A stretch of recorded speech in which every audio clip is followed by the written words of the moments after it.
La paix soit avec vous. C'est le premier don de Jésus après sa résurrection. Jésus veut nous donner la paix. Et ce n'est pas une paix comme la paix qu'on connaît habituellement. On est dans la paix quand on rencontre quelqu'un qu'on aime et puis qu'on avait hâte de rencontrer. Ça nous donne la paix et la joie. Mais là, c'est la paix de Jésus ressuscité. Cette paix, elle chasse la crainte et le doute et elle donne la joie. C'est une paix qui vient après la souffrance, après la détresse, après la crise, après une situation désespérée. C'est une paix complètement divine. C'est la paix de Jésus. Et c'est ça que Jésus nous donne à chaque Eucharistie.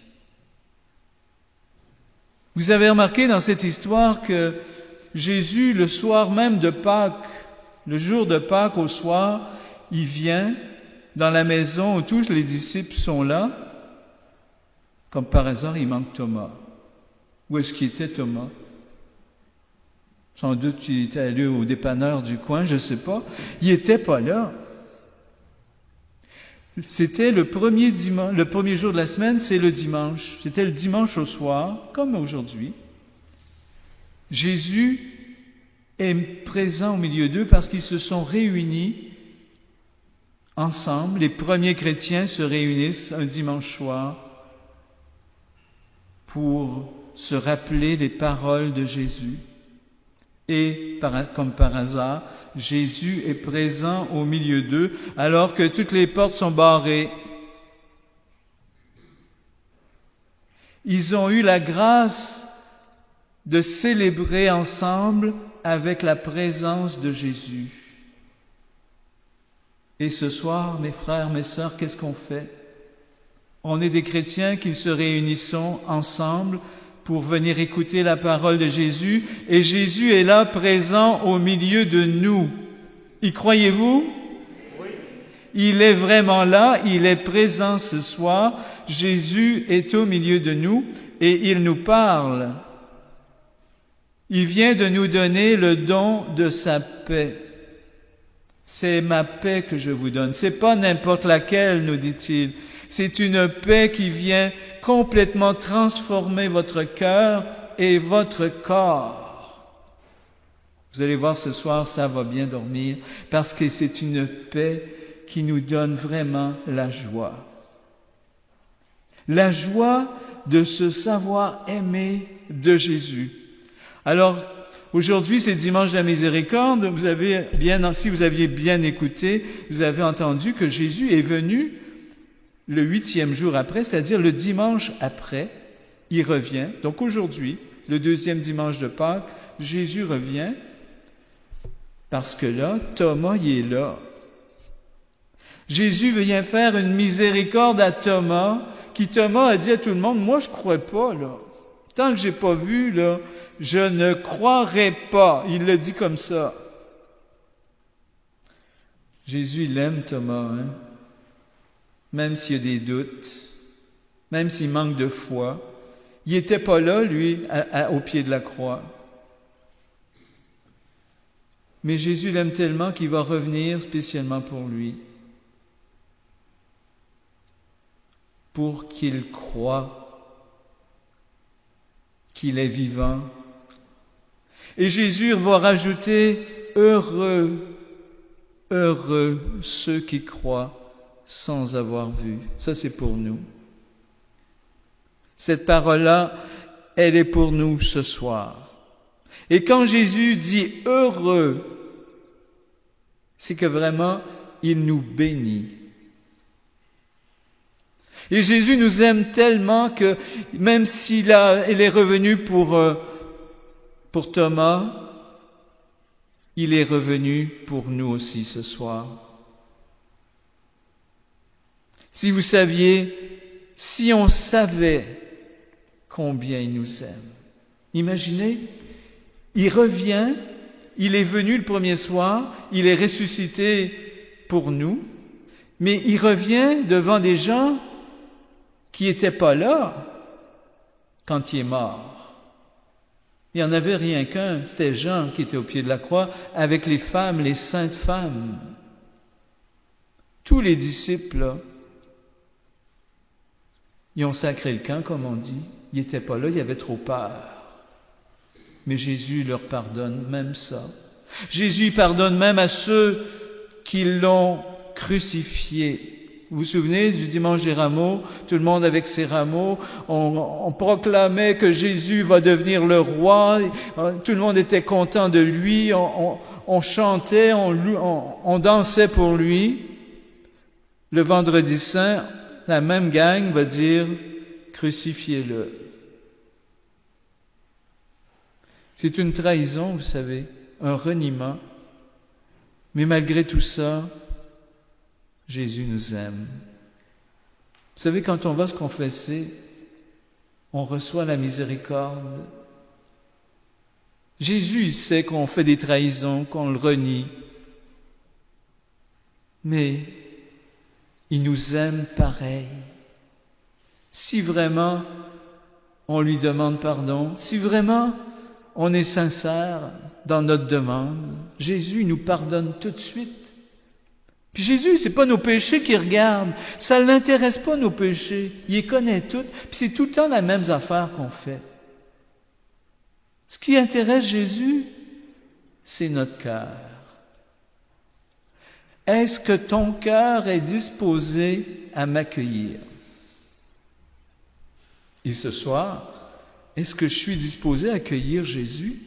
Il vient là. C'est pour ça que vous savez, dans la messe, il y a une partie qu'on appelle la partie pénitentielle, la première partie, on lui demande pardon.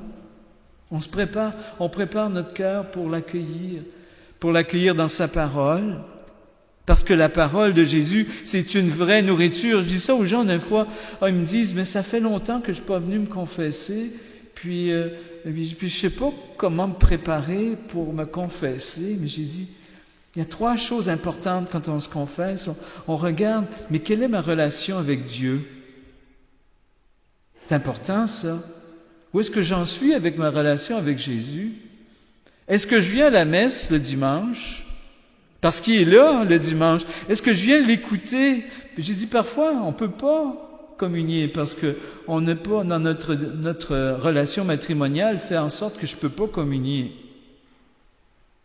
Mais je peux venir à la messe et écouter Jésus. Ça me nourrit fort. Puis même si je suis pas en disposition de communier, je peux faire une communion spirituelle. Je peux demander à Jésus, tu sais bien, je peux pas communier. Dans ma vie, ça n'a pas été. Je me suis séparé, puis là, je suis avec quelqu'un d'autre. Je peux pas communier, mais je t'aime quand même. Jésus, il nous aime, il veut qu'on soit là, parce qu'il vient ici, dans cette église, à chaque fois qu'on célèbre l'Eucharistie, il est là. Puis il veut nous parler dans son évangile, il nous parle. C'est toujours des paroles d'amour. Jésus l'a dit, je suis pas venu sur la terre pour vous juger puis vous condamner, je suis venu pour vous sauver. Voulez-vous être sauvés? Dites oui, puis tout de suite, je vous sauve. C'est bien écrit dans la première partie, dans la première lecture. Non, je pense que c'était dans la deuxième, dans Saint Jean. Or, la victoire remportée sur le monde, c'est notre foi. Hey, on est dans la paroisse Sainte-Victoire ici. La victoire remportée sur le monde, c'est notre foi. Si vous croyez en Dieu, vous êtes sauvés. Il vous pardonne. Il me pardonne. Et ça, c'est une bonne nouvelle. On entend-tu des nouvelles à la télévision que c'est des mauvaises nouvelles? On entend ça à journée longue. Mais Jésus, lui, il vient nous donner la bonne nouvelle. Vous êtes sauvés. Arrêtez de penser que Dieu, il va vous condamner. C'est vous qui vous condamnez vous-même si vous ne voulez pas de moi. Les pharisiens, ils ne voulaient pas de Jésus. Vous savez, les pharisiens, les autres, là, il respectait les 613 préceptes. Puis il disait à Jésus, on les respecte, on n'a pas besoin de toi, on est capable de se débrouiller tout seul. Ben moi, c'est pas ça. Moi, je suis Jésus, puis j'ai besoin de lui. Puis ça m'arrive souvent que je tombe, puis quand je tombe, je vais me confesser, puis Jésus me relève, puis il sait que je vais tomber encore. Mais là, il est comme un bon père, il me prend, il me relève, puis il dit, mon enfant, lève-toi, puis marche, puis avance. Puis je sais que tu vas tomber encore, mais je vais être là, puis appelle-moi, puis je vais te sauver encore. Je suis le sauveur. Jésus, ça veut dire Dieu sauve. Si tu crois en lui, si tu as la foi, la victoire remportée sur le monde, c'est notre foi. Et ça, personne ne peut nous l'enlever. Même pas le diable, il peut pas m'enlever ma foi. Si j'ai confiance en Dieu, il peut me faire des jambettes, me faire tomber, faire plein, essayer de me décourager. Mais si je garde la foi, je suis sauvé. Et aujourd'hui, en cette fête de la miséricorde, rappelons-nous quelle miséricorde Jésus a fait à Thomas. Mais la miséricorde qu'il a fait à Thomas, c'est aussi à moi qu'il l'a fait. À chacune de nous qui sommes ici ce soir, Jésus nous dit, « Mon enfant, je t'aime. Depuis ton baptême, j'ai fait une alliance avec toi.